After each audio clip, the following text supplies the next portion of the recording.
Звездолет инспектора Беломора был похож на первую лошадь Д'Артаньяна, такое же посмешище. Или у Д'Артаньяна был конь.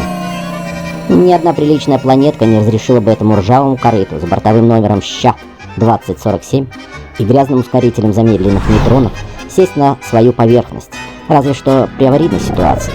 Пахло дождем, квасом, березами. Вот в чем дело. Пахло парной и березовым веником, значит, робот-стабилизатор затопил для своего командира прощальную баньку. Инспектор Беломор в который раз попытался высвободить застрявшую мачту, но парус ни в какую не поддавался. Ладно, подождет парус. Отпаренный березовый веник был уже готов к бою. Беломор плеснул на раскаленные камни ковша разбавленного кваса. Камни угрожающе зашипели. «Вас попарить, командир?» — спросил стабилизатор. «Дай по пояснице в полсилы». Ну все, достаточно. Теперь обязательно чистое белье, свежий скафандр и легкая прогулка перед сном вокруг звездолета. Легкой прогулки не получилось, поспать не удалось. Неуправляемый звездолет выскочил из-за бугра, получил дополнительный гравитационный толчок и пошел по новой траектории. По предварительным расчетам получалось, что их несет прямо на дальнюю свалку. «Куда?» – переспросил Беломор. «На дальнюю свалку», — повторил стабилизатор. «Может быть, дадим сигнал СОС?» «Еще чего». И верно, еще чего. Чтобы его, Беломора, инспектора службы охраны среды, нашли терпящим бедствие. И где? На свалке. Умора. На дальнюю свалку даже спецкоманду на помощь не пришлют. А каких-нибудь мусорных роботов.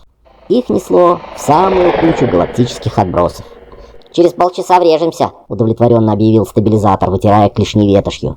«Но есть способ уклониться от этой встречи. Если не СОС, то шлюпка», — подсказал стабилизатор. «Роботы иногда советуют дельные вещи. В шлюпке, пожалуй, есть резон. За неделю они отгребут от дальней свалки на приличное расстояние, а там уже не стыдно позвать на помощь». Решено. Беломор схватил самое ценное в правую руку садовый журнал, в левую дубовый веник. Стабилизатор на прощание в последний раз ударил в корабельную рынду. Звон пошел по всей вселенной. Они прыгнули в шлюпку и тут же отчалили.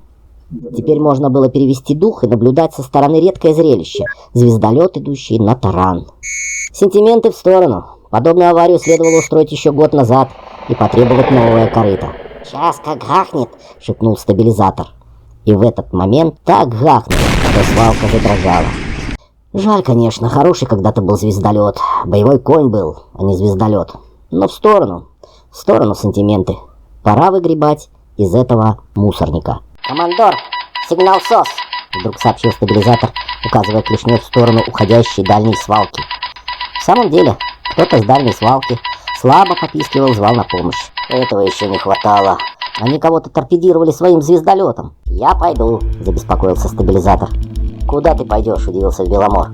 «Спасать человека. Человек терпит бедствие». «Все ясно», — подумал Беломор. У робота сработал закон Азимова. Беломору очень не хотелось забираться на свалку. Но другого выхода не было. Роботы подчиняются законам Азимова, а он, Беломор, закону моря. Человека надо спасать. Похоже, торпедировали мусорщика. Но любого человека надо спасать в любых обстоятельствах. Такова, значит, его судьба — побывать на свалке.